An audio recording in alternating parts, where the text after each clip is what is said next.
for joining Signals and Symptoms today. Really appreciate it. We have an exciting guest today, Dr. Robert Pearl, who, if I start talking about him, he has been the CEO of Kaiser Permanente. I mean, apparently this year alone, he has given 40 keynotes. He's at Stanford. I'll let him introduce himself properly. But as you know, both of my favorite people, Dr. GPT, which is Harvey's here, and then we have Chat GPT MD as a book here. So both of them have written books on GPT. So I'll let them, powwow together and then go from there. But I mean, I'm so honored for him to take this time and talk to us. As usual, we're going to start with some of the updates around the globe and how things have been moving towards the AI front. I don't know if you guys know, Open Router is essentially like an amalgamation of different AI providers concentrated into one API, and you can connect to multiple different providers. They reported 100 million trillion token study with Open Router. And then what was interesting, Harvey, and I want your opinion on it, and Dr. Pearl, you can jump in, is that look at this. The highest amount of model authors with total token in trillions was DeepSeek is number one, which is Chinese. Qwen is number two, which is Chinese. Meta Llama, which is open source. Mistral is French company. And of course, then we come to OpenAI. Minimax is also an open source. ZAI is open source. It seems right. Of course, I go to Gemini directly or OpenAI directly to get their API access. But it was very interesting to see that people are much more interested in, first of all, going into what we call open source models. But I was like really surprised to see that DeepSeek is this high. Yeah. Well, to me, it kind of makes sense, right? If it's open source and people are able to use it, then there's no cost to market in a way. It doesn't cost you all this money to jump in, and then same for Quinn, and then Meta if it's the open source exactly the same. And then Mistral at one point was open source. I know Microsoft, I'm pretty sure, bought them out, and so it's interesting. So it seems like the one that's Right. being paid is OpenAI, and that's like fifth on the list or something. And Google is even at the bottom. So, but again, those companies have direct API access, which we use. Of course, we don't go through Open Router, but this is very important thing to see. What is important also is the amount of people that are actually using these models and causing it. Just since we are on DeepSeek, they actually pushed another model called V3.2. And this is insane in terms of DeepSeek Spyco, which is actually, and then their thinking model, and they compared it with GPT-5 and Claude 4.0 Sonnet is not the right comparison. But Gemini 3.0 Pro, which just got released 2 weeks ago, and if you look at the numbers, it is insane. This open source model, completely open source model, by the way, with weights, because I downloaded it and tested it, is insanely and out basically near performing GPT-5 and Gemini 3.0 Pro.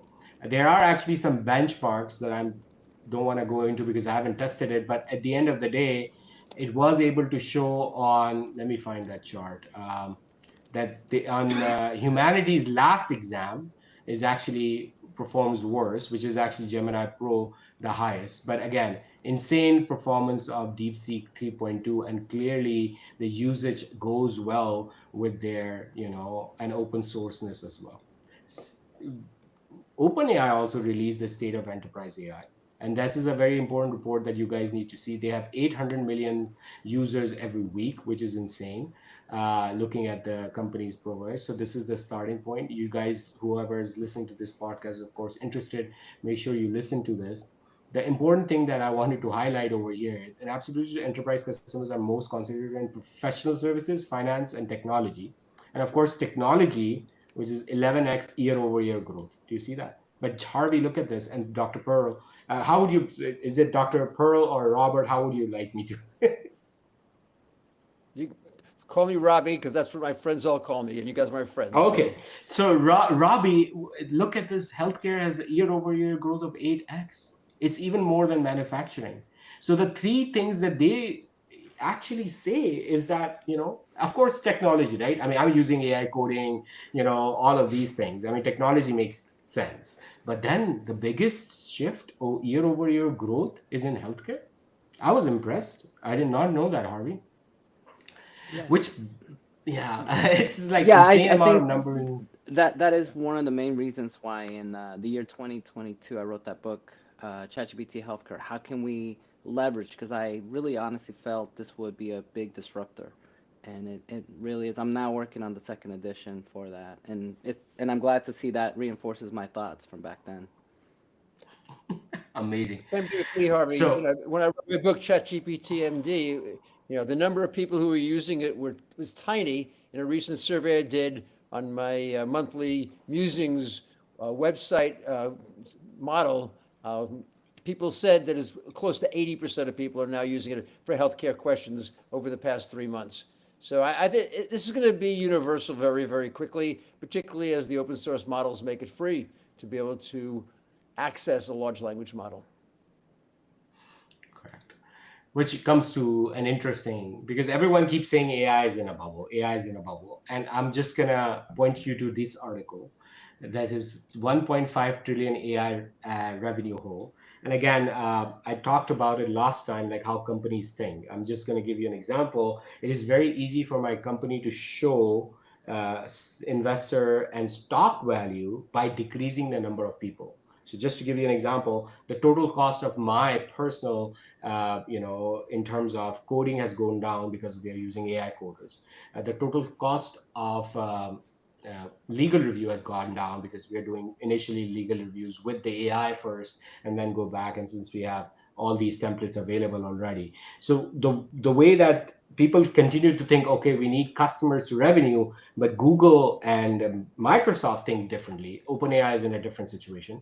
Google can just decrease their cost overall and can do this. One of the other things that it does, AI revenues have indeed exploded. By the end of 2025, OpenAI expects 20 billion. Anthropic is expected to 9 billion. So if you really look at it, that these companies were going at 20x at least. I mean, I'm going to be honest with you, the valuation is on par. And I know people keep saying about that it's a bubble, but we need that infrastructure. We need the roads, the lamps, and everything so the trucks can deliver food to your, Chick-fil-A or McDonald's. So people forget that infrastructure is so important and requires deep significance. The only difference is in 1950s, government did it. Over here, of course, we're looking at private companies, and of course, some of these companies we can actually be part of.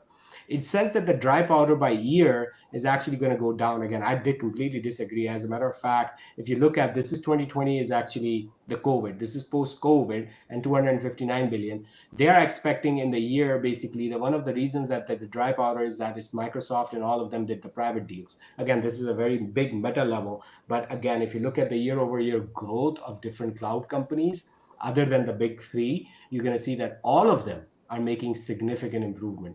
So again, people say that it is a bubble, which it is. I mean, don't get me wrong. Of course, there's a hype around it, but it's not like a true bubble like we saw inside when we were doing the .com bubble in 2020s. I think there is a significant amount of movement going through. Another paper, very important, from code foundation models to agents and application. This does a comprehensive survey and practical guide to code intelligence. Again, we talked about it last time. If you know how to code, you can build any solution.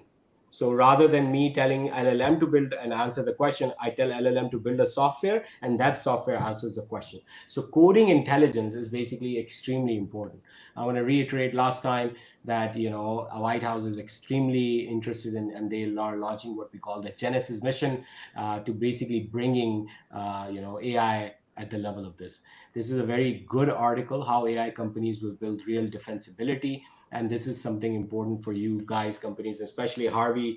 You should read this. I'll send you personally as well, because you mentor so many people. I'm assuming Robbie does too. The core defensibility area, and there is a network effect. Again, each additional client comes in, creates a big thing. I mean, we just installed in 2 Qatar areas, and now we are already getting 10, and then we're going to explode to 20 just because people just know about it.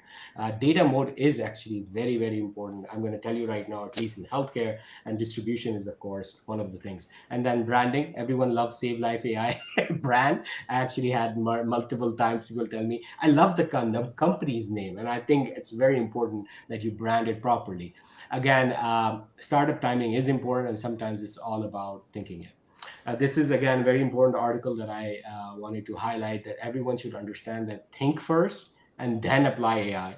because the minute you think about the problem, convert it into first principle thinking, which, by the way, I have to say Harvey's book again, that you once you do that, you will be able to understand how to even prompt it properly and then go from there. So this is again very beautifully written. I'm going to put it in the show notes as well. Another thing that I did not realize, and I read this article, I have to double check it, but I know Herman, he's a very fantastic guy.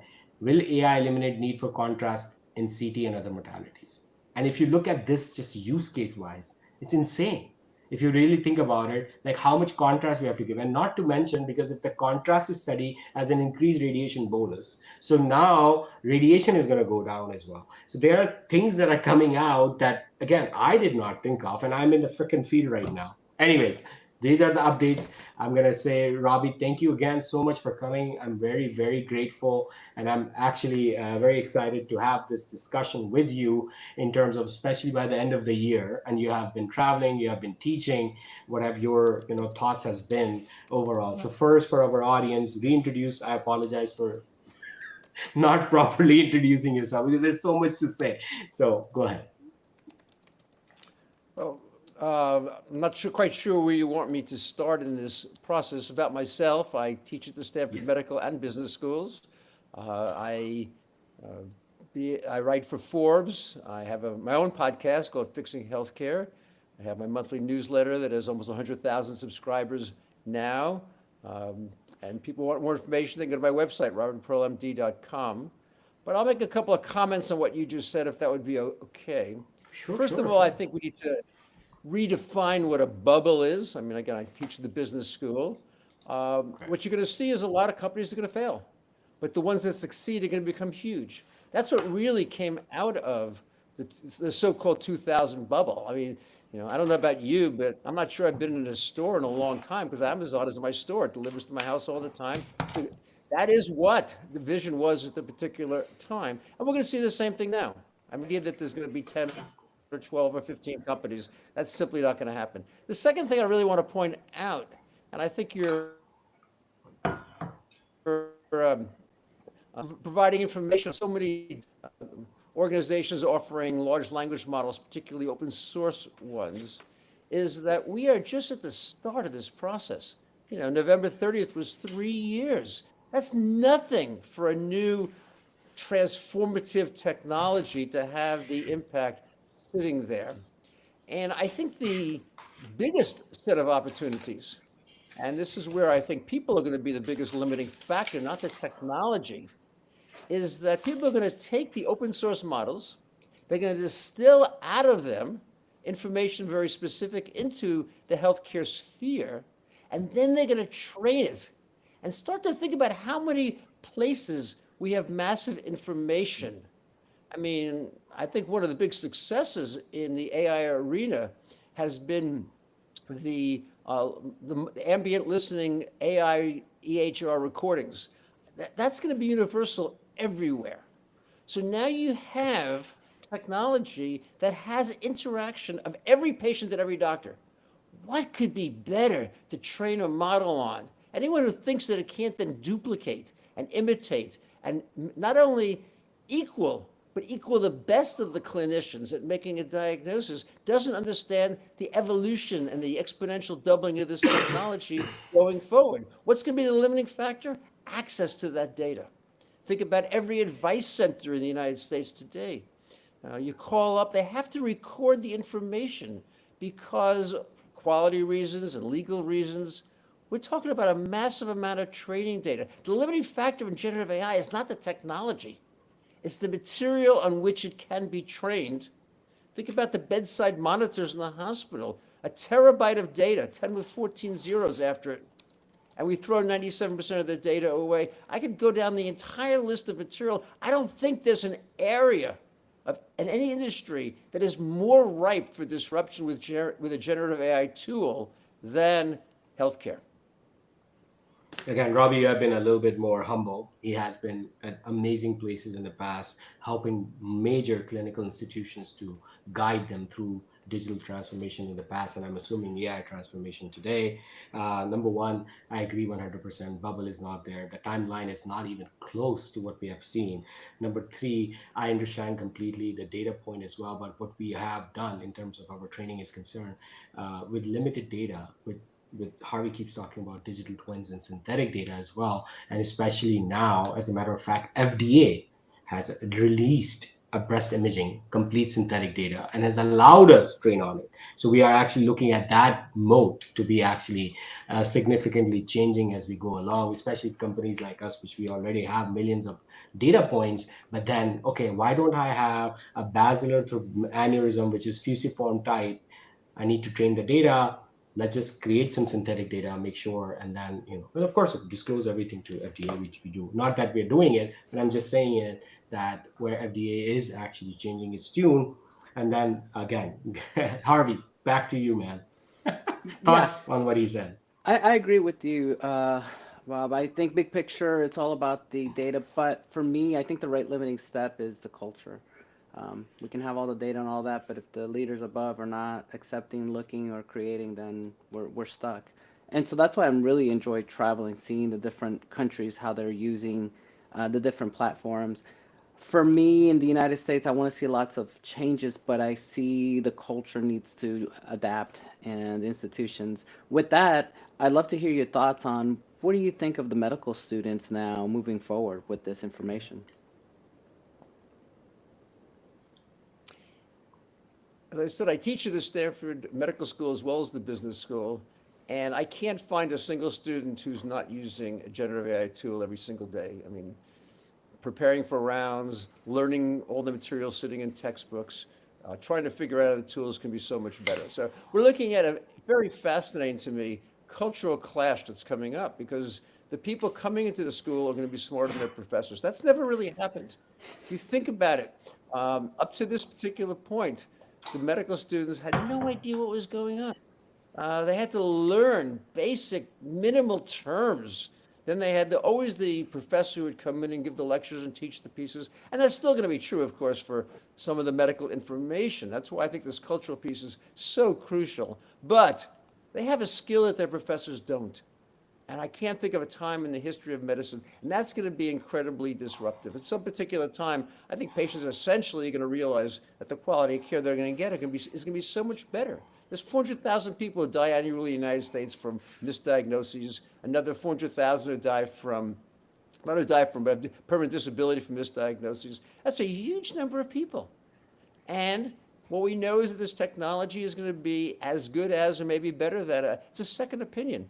Imagine for the same price, without any added time, you could have two doctors. That's really what you're going to be getting in the exam room. I mean, I have, and I'm sure you do too, Harvey, I have hundreds of stories of people whose diagnosis was made possible because the technology was used either by the physician or the patient. 3 years in is not a time for cultural change. It takes a lot longer than that. But it's not going to stop the evolution of this technology. As I said earlier, I think we're going to see these agents who are able to provide. Uh-oh. Think about it. The biggest challenge in the United States today is chronic disease. 70% of care, 70% of the time that we spend with clinicians is over chronic disease. The CDC says that if we could maximize our care in chronic disease, and it's not the impossible level, just matching the best in the United States today, what we'd see is that a 30 to 50% reduction in heart attacks, strokes, kidney failures, and cancers. I mean, that is such a powerful target to go to. And why don't we get there? Because we take care of a chronic problem with an intermittent solution. We see patients in our office every 4 months for a disease that is there and changing every single day. We could start a medication for hypertension and within a month know how well it's working and make an adjustment. Why don't we do it? Because there's no clinician in the United States, in the world probably today, who wants 100 blood pressure readings every single month. But give that data to a generative AI tool, first and second derivative calculations, now we would know very, very quickly. The same for blood sugar, the same for heart failure. We could take all of these problems and literally monitor them. The hospital at home. What's the limiting factor? We want to know how the patient's doing. There's a great opportunity to be able to use a generative AI tool to do it. Think about in the hospital. What do nurses do? They go from patient 1 to 2 to 3 to 4. They don't, maybe it's 4 hours between seeing the patient once and seeing the second time. This tool can tell us who is in trouble. The equivalent of a telemetry can be provided for every inpatient, not just the small number who are sitting there with a nurse sitting at a screen looking at 12 or 14 different individuals out of might be 200 patients in a hospital at a given time. The opportunities are massive. And when you have that many opportunities, you have lots of companies who are developing it. And so the real question to me is going to be, will this be a pull or a push? Will it be physicians and clinicians who pull this along, or will they get pushed by companies that create it and patients who then demand it? So very beautifully said, and I'm going to put that again, just to push back on it, and again, putting on to the Harvey's point. Number one, I 100% agree that it's not enough time for a cultural shift. But let me give you an example. I was the last batch where the paper charts were used, and then we moved to electronic health records. And I keep saying that about 5% of senior physicians just retired early. They just don't want to cope up. That's problem number one. What are your thoughts on both of you? So we can start with Harvey this time. And then number two, why is Qatar and Dubai and Morocco is leading the way in terms of this, in terms of Singapore? Harvey is actually officially. Start Harvey. Why there is a cultural slowness, laziness, or whatever, drag on the US just because of the system is set up, or what are your thoughts on that? For me, I think Dr. Pearl, all three of us are physicians. It's a certain culture, right? Do you remember when we went to med school and, it was taboo to have a tattoo, and, it's like, whoa, you won't get accepted if you haven't had a tattoo. Today, that doesn't happen. Our industry is very conservative, and I feel like that conservativeness has spread into the C-suite. And as a result, legislation, interest groups have surrounded around that and reinforcing that. And there's a lot of leaders that unfortunately haven't woken up to this. I always talk about Martek's law, which is basically the technology is exponential, but our organizations and even ourselves are logarithmic. And when the gap increases to the point where it's too much, a disruption happens. And that's why I love certain hospital systems that are very progressive, because they're disruptors. They're disrupting the ones that are not doing. And so I love what he said, because what's going to happen is our society is going to say, hey, I need X. And I love going to Singapore as an advisor for the Ministry of Health there. I'm seeing things. I'm seeing different technologies, and I'm thinking, unfortunately, in the United States, if the culture doesn't change, this is not going to happen here. But I truly think we're going to get FOMO, fear of missing out. We're going to be like, whoa, Dubai is doing this, Singapore is doing this, and going out to our legislators and saying, why is the GDP so expensive when we could do it a different way? And I really think that pressure is going to make change. Dr. Pearl, what do you think? Well, let me start with where you began, the electronic health record. It was a terrible technology. I mean, it was designed, first of all, not to take care of patients. It was designed purely for billing. It used out-of-date technology, and it's still. I mean, again, the ambient listening tools are fabulous. The major advances moving forward. But the actual underlying technology itself doesn't work very well. Let's go back to look at what happens, the so-called, well, I hated Dr. Google coming to my office. Well, what was that about? Well, you had patients going and clicking on links through a browser. What could they do with that information? I mean, we have trouble interpreting some of the articles in the literature. They can't even know where to start. So they're hunting and pecking for answers.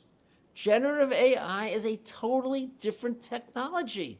It provides expertise.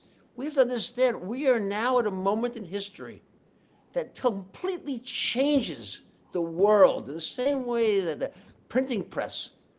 What it did is it allowed us to have universities. We wouldn't have universities if we didn't have books. We wouldn't have the ability to have a educated and literate population. We're talking about the internet. how much information do you have by going to the library and looking something up when it's right there in your hand 24/7? This is that type of technology that's going to move forward. So that's what I see. If this were not generative AI, like both of you, I do a lot of consulting. And I can remember like 5 years ago, I get calls from all these people talking about how their AI tools will save 2 to 3 hours a day. And they want my help because they don't know how, somehow doctors aren't buying this tool that is so great. And I said, look, I'll save you a lot of money. You don't have to pay me to consult to you because I'll tell you, tool's not very great. Because if it saved to 2 to 3 hours a day, you know your biggest problem? You'd have a line out the door that you'd have to manage if people want to get your product. It would be like, the new Nike shoe. No, you don't have a technology that does that. We now have a technology that does that. And it's infancy. But that's where I think you're absolutely right. The establishment is not going to lead this process.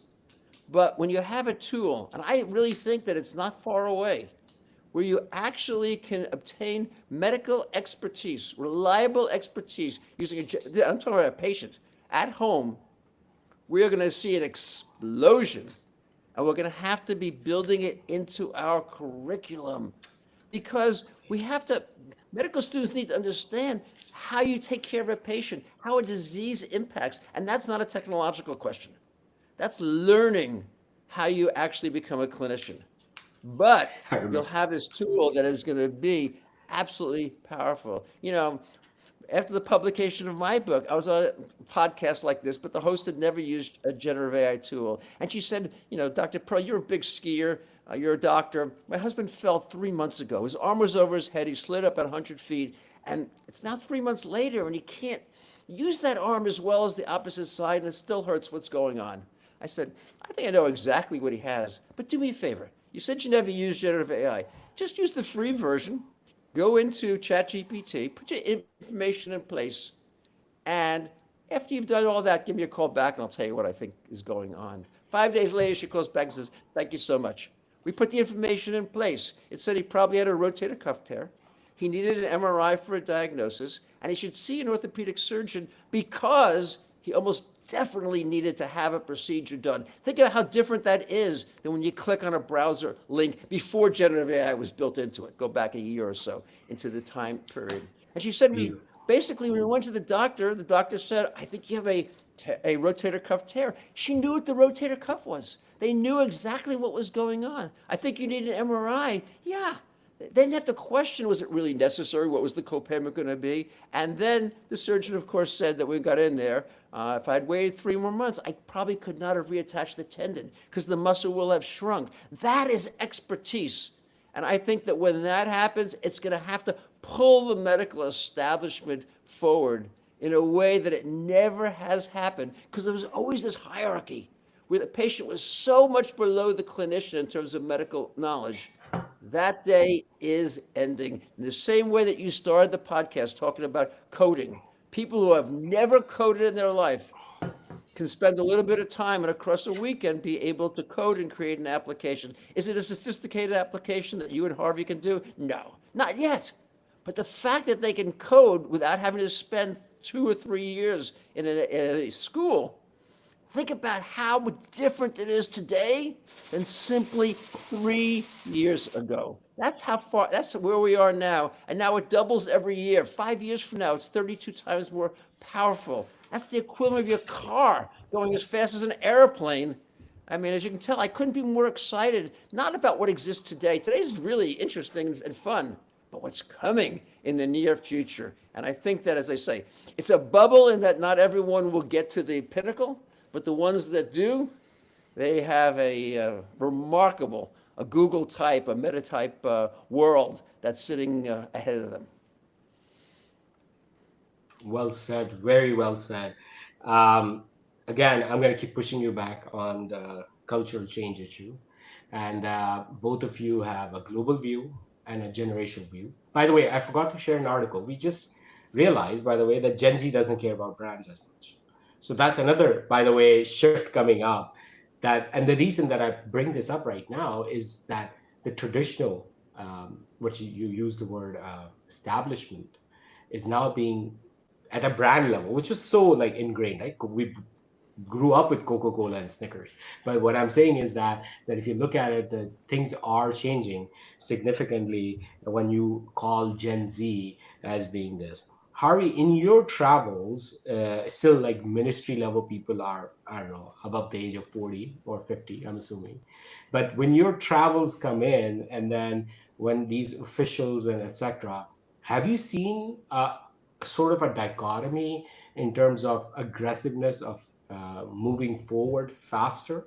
Uh, and then number two, of course, ChatGPT has removed their healthcare education because I believe that they are actually going to be sued, so therefore they're getting very better at it. But long story short, as I completely agree that there would be tools available, and then physicians are going to how the provider patient relationship is going to change. We always talked about it should be a joint and partnership and everything, but at the end of the day, I am writing orders. Like the word is order, MRI brain. So again, your thoughts on that? Again, give me a global view and a generational view, both of you.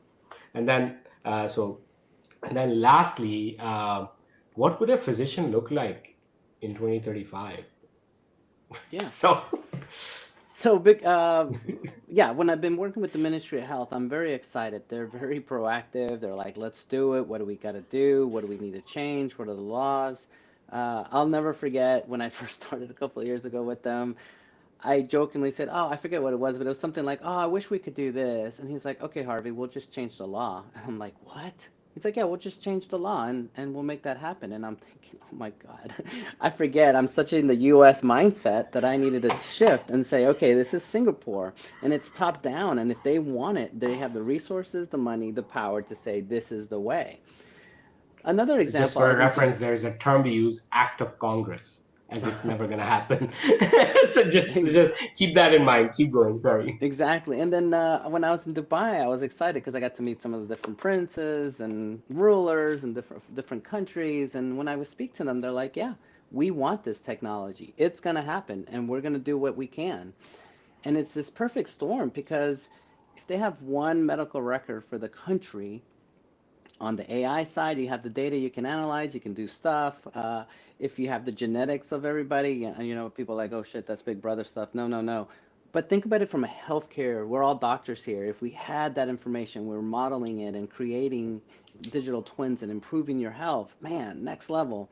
And then to jump into the question of the future, I just got these bad boys. They're the new Meta glasses, and it Oh, has the band, and I have the screen right here, and I love these things. And the reason I'm wearing them is not for show at all. It's to say, you know what, if this is on my arm, and I'm able to create and move the virtual window that's right here, then you, my patient, wouldn't see me using my hand, and I could be scrolling, I could be pulling up the latest guidelines, I could be using data analytics on your face. So this AI is looking at you saying, okay, I see high blood pressure, I'm seeing pre-diabetics, and it's here, and now I can customize the way I talk down to the emotional intelligence.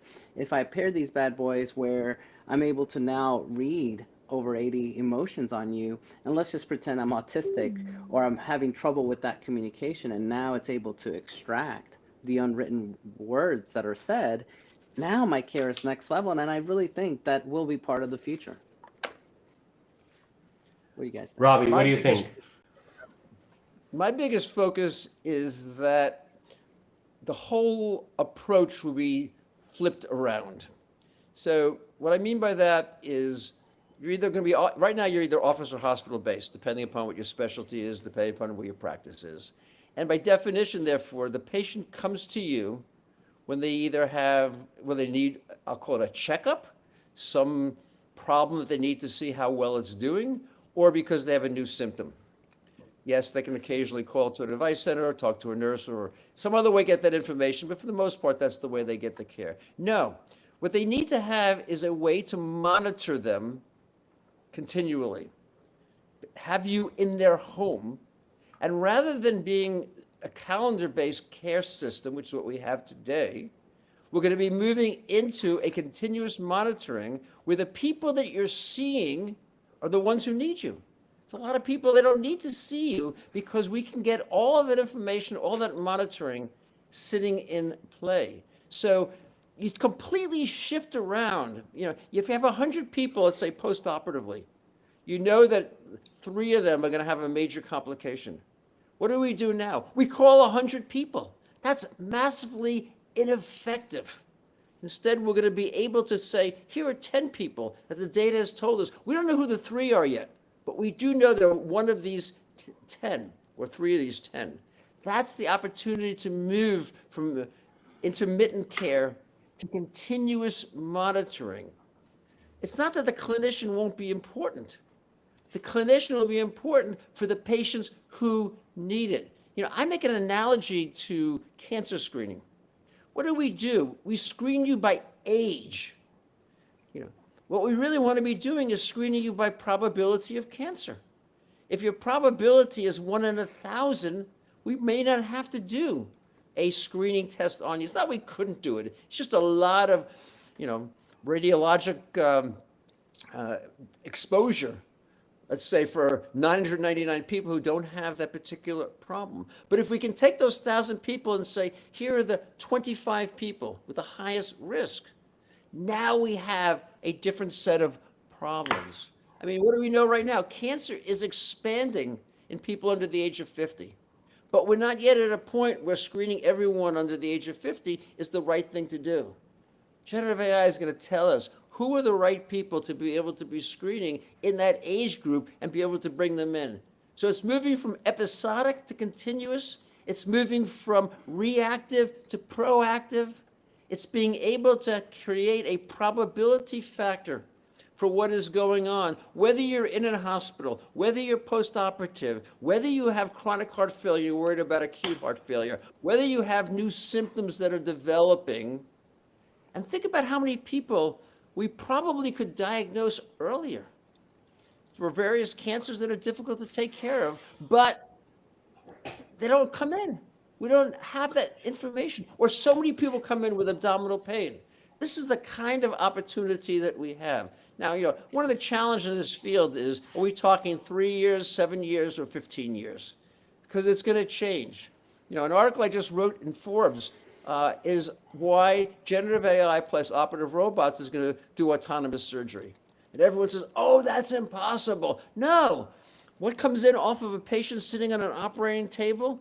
A digital information that we convert to a video visit, because we can't read digital. Humans are not that talented. Well, the technology can. And what happens next? A physician pulls levers or moves hands or makes movements that then tell information back to the 8 arms of the operative robot. That is a perfect solution for a generative AI tool. It's exactly what happens when you give it a verbal prompt to an action that's there. We think single mode, it's multimodal. That is what this technology does. It doesn't care whether it's a word that's written, a word that's spoken, an image that's sitting in play. I saw a great demonstration of someone creating an educational tool for patients.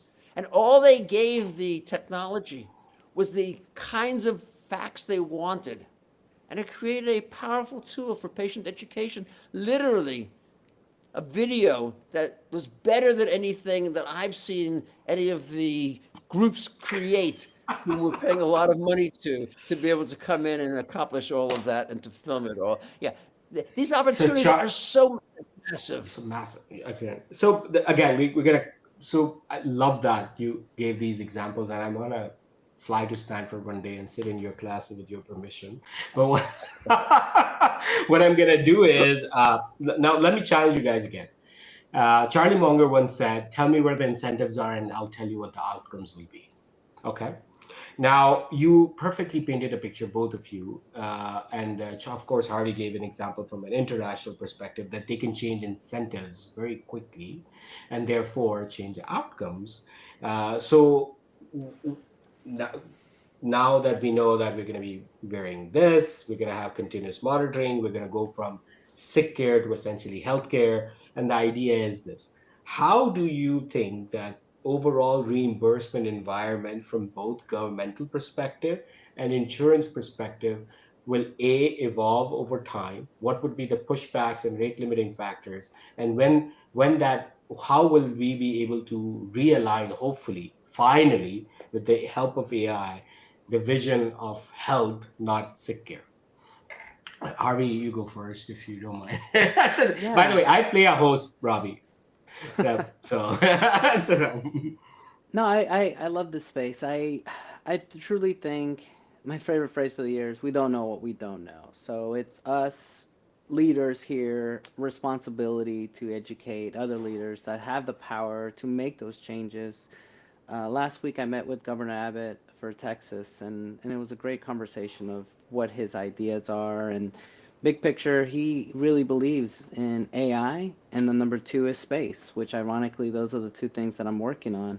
And he's trying to change the legislation and movement and everything towards that. And gave me a lot of solace because I thought, okay, great, we have a governor of the state that is looking forward.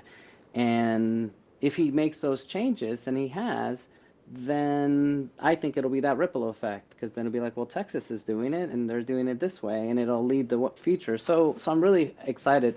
The second thing I noticed a couple years ago is Singapore made this bold statement, and I was shocked. They came out and said, we're changing the law, which they did, that anyone over 40 needs to be retrained, and we're going to pay for their education because of the AI future. And I thought, man, again, the future is here. They know it's changing. They need to change their citizens, and they're going to put the investment. It's like, wow. What do you guys think?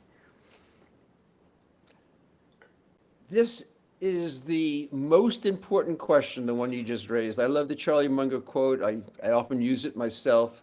In my book, ChatGPT MD, I say doctors will never do something that either takes them more time or cuts their income.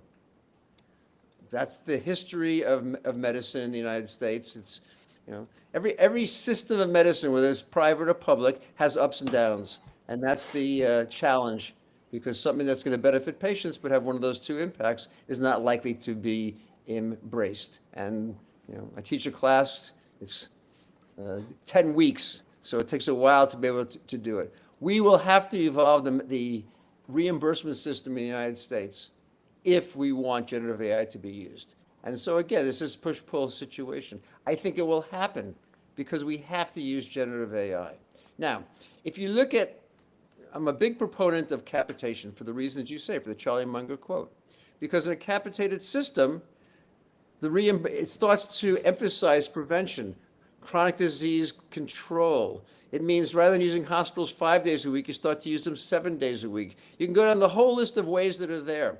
I think we could probably take out somewhere between $1 and $2 trillion out of healthcare spend if we could just do the things that we know are possible that we don't do because the system rewards volume, not superior clinical outcomes. So I think the change has to happen in the reimbursement methodology.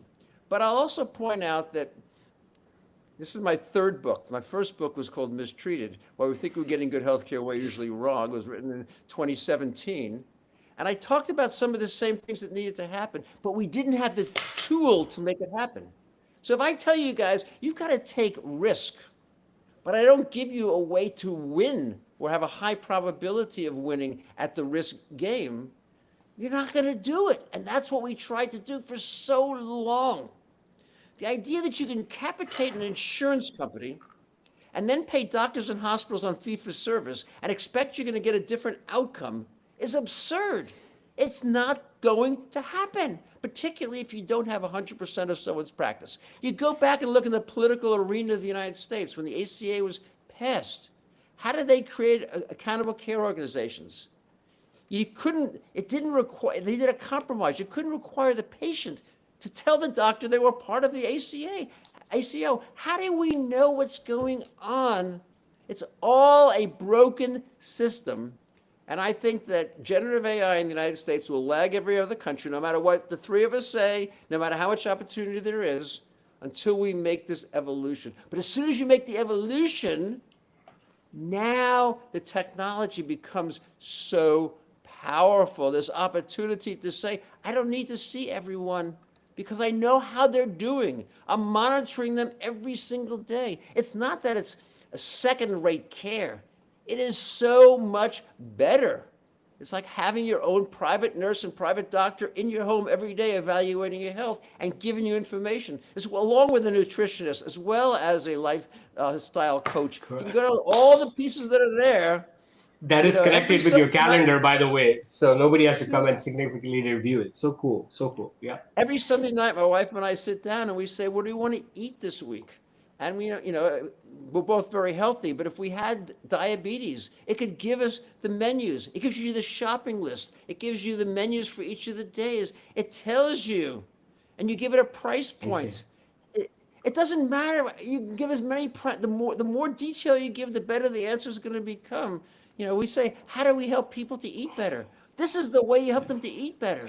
I'm a big runner. I'm a big skier. How do you begin running? I can tell you how to do it, but ChatGPT can give you a much better answer sitting in play. You go down all the things that we talk about. We haven't had the tool. I mean, everyone says, well, the patient doesn't want to cooperate. No, we haven't given the patient the tools to make this happen. This is the evolution. And I think it happens naturally as soon as you move from pay for volume to pay for superior outcomes, higher quality, easier access, lower cost. I 100% agree. We are actually going to move towards a capitated system, which actually does go from outcomes. We've already seen DRGs being implemented in the hospital system. I think that is going to come through at the bottom, where each endocrinologist will be given per patient, hey, here's your thing, go ahead, and then go from there. One last question before we run out of time today. I've been seeing, I initially started an investor. I'm a founder of Save Life AI, and we're moving forward. But I still get a lot of pitch decks and everything. But a lot of pharmaceutical innovation is now happening because of generative AI, especially in biologic space. And I want to talk to you guys about the importance of digital twins, especially in biologics and maybe oncology, which is immunologics essentially. And then how do you see that in terms of both, like the base level, right? Let's just go to that at the bottom, like how we're going to build new devices because of AI. Because let's just be honest, Google is building AI chips with AI, so it's we are living already in a freaking amazing future. So go ahead. What are your thoughts on improving how AI will have an impact on that process? Yeah, I'll jump in. Big picture, as you know, you mentioned the pharmaceutical space.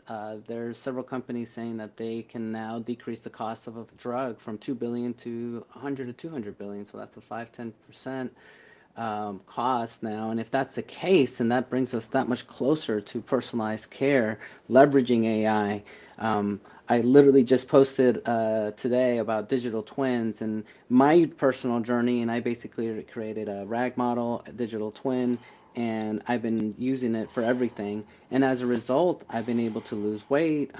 My numbers are looking great, everything, and I'm pushing my biological clock back, but I'm leveraging AI and using my physician degree, putting it together to do this.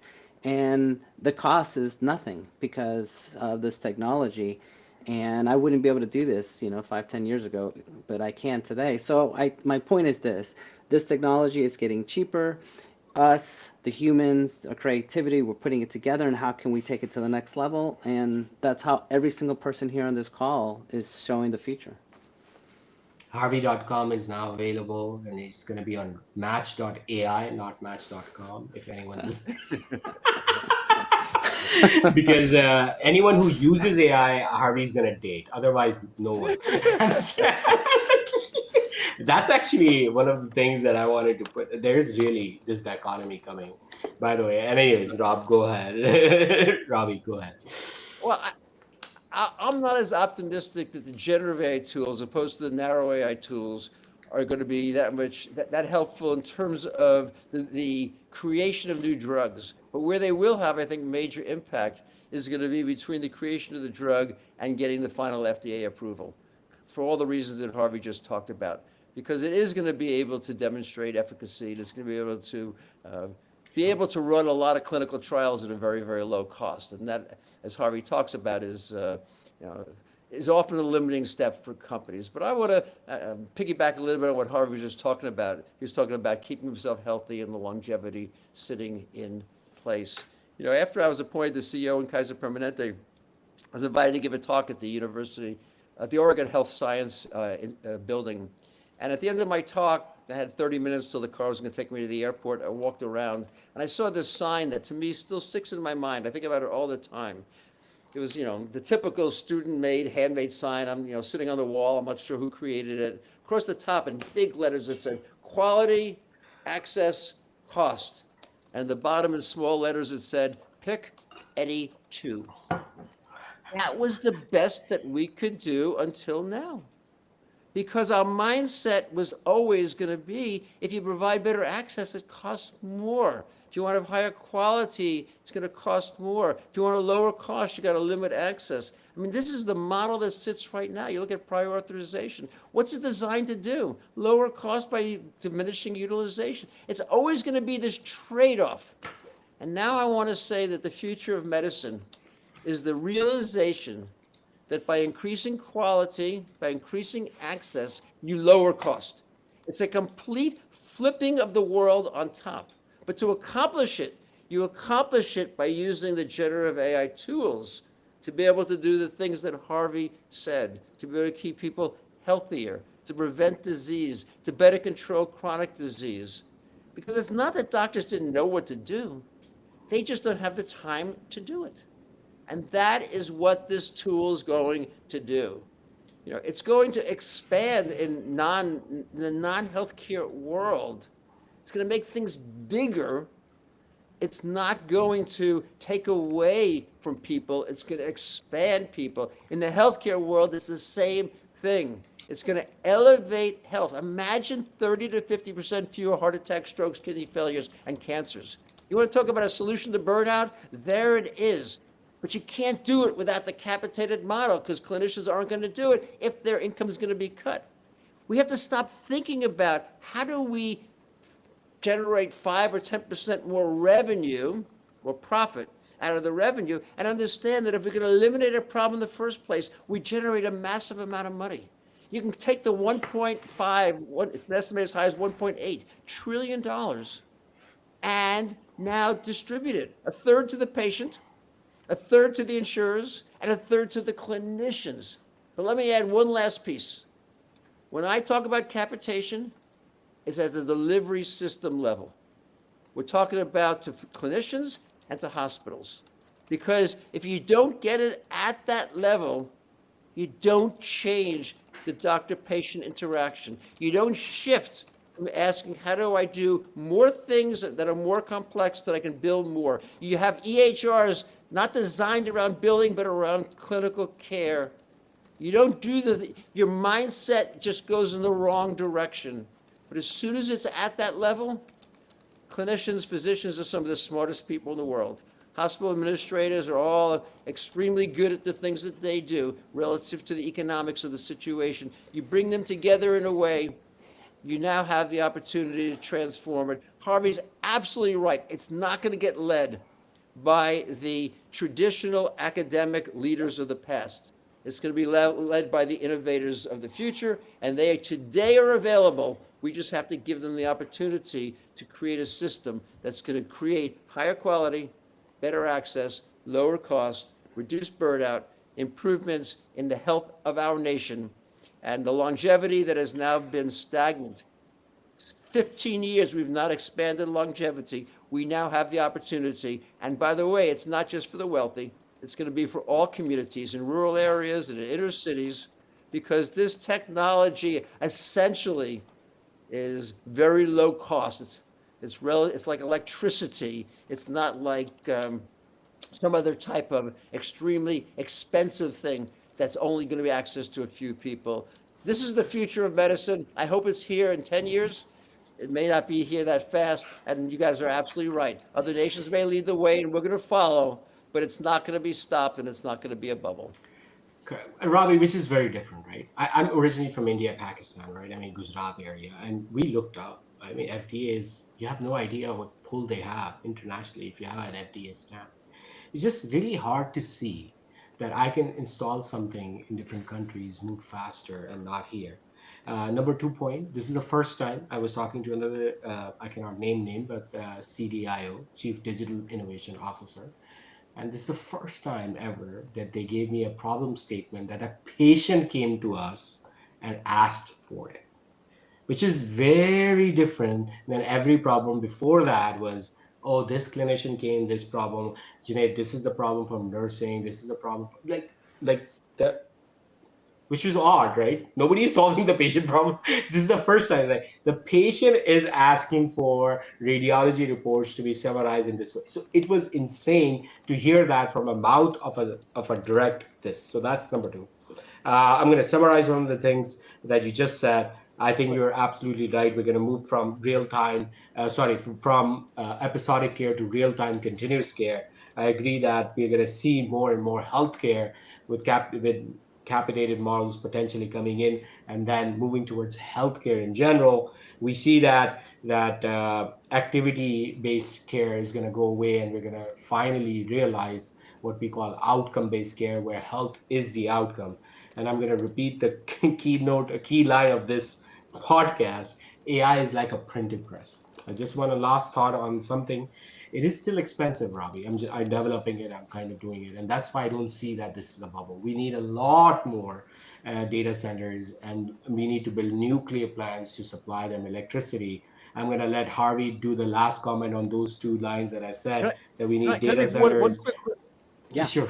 can I make one quick comment in between? Because I think that it's really important that we understand where this technology is going to be tested by the FDA, because that is going to be a limiting factor in this country. This technology can be tested by comparing it to humans. You take an operative robot directed by generative AI and one directed by surgeons, and you have people who don't know whether the tapes off of this procedures were done by the human or the technology. They grade it. And when the grading for the AI is as good or better than the best of the physicians, that's when you provide approval. You can't do it the way we approve past AI, where you want to see the data set, and you want to be able to see the outcome. The outcomes vary depending upon the individual sitting there. You compare it against clinicians in terms of making accurate diagnoses, nurses providing advice, all the pieces that are there. You do a head-to-head comparison in the FDA, and when the outcome is better, which it will be, that is when the FDA gives approval. So I think we're going to need a congressional regulatory change, or at least a regulatory change by someone approved by Congress, before these tools are currently used or will be used in the United States. So far, the legal concern is why every major company is creating devices around wellness, not around healthcare. It's why the design is to find people with atrial fibrillation, not to take care of people with atrial fibrillation. What a great tool it would be to take someone with atrial fibrillation and monitor them off of their watch. And yet you can't find that right now coming out of a major company, because they're so afraid of the legal concerns. They'd rather sell the watches in a way that's not going to have that impact. But the biggest opportunities we are ignoring. And that is where I think a major change has to happen. And the FDA is going to have to recognize that you can't start by asking, is this technology perfect? It's not going to be perfect. But you got to ask yourself, is it better? I just saw a great set of data on you probably saw it too, on autonomous cars, where in San Francisco, they looked at the Waymos against the drivers. And the Waymo was 90% less likely to be in an accident. Will people get killed? Absolutely. 40,000 people die every year in the United States today. If we could take that down to 4,000, is that a good thing or a bad thing? Right now, the headlines would scream, it's terrible, 4,000 people died, and they ignore 40,000 people. There are 400,000 misdiagnoses. How do we get that down to 40,000 misdiagnoses, people dying every year? Not diagnoses, but people dying. This, I think, is what we have to understand. And at the end of the day, if I have one big concern, It's going to be the regulatory and legal restrictions of the United Yes. States, and as you pointed out, ones that don't exist in quite a number of other countries. Yeah. Again, we are going through an FDA inspection. I will actually, in the next podcast, I'll update you guys and some of the things we learned. Also, this is we will be building. I mean, we Save Life is a very ethical company. We want to make sure that we make sure. So, Harvey, I'm gonna wave my magic wand. I'm gonna make you right now the governor of Texas. And then, how many nuclear plants and data centers are you gonna do? Off note, you already know about the Star Alliance and everything. So go ahead. Yeah, they already have those. So on top of that, I wouldn't be putting any on the land. I would use Phantom Space Ah, to put them in space because we have solar energy, we have the network, we can decrease the lag time between us and the patient. And so think of it this way, real quick example. Where you live should not determine whether you live.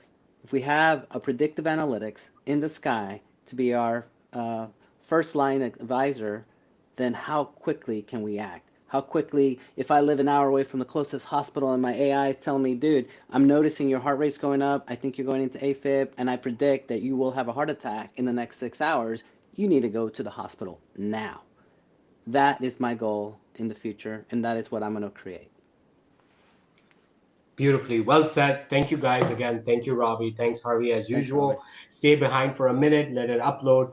Thank you again for everyone who joined us live. I really appreciate it. Grateful. See you next week, Wednesday, 8 a.m. Central Standard Time. Me and Harvey are in Dallas, so we use that. I thank you, Robert, for coming up online such early from San Diego. I really appreciate it. Thank you. Thank you. Okay. Reese, can you stop the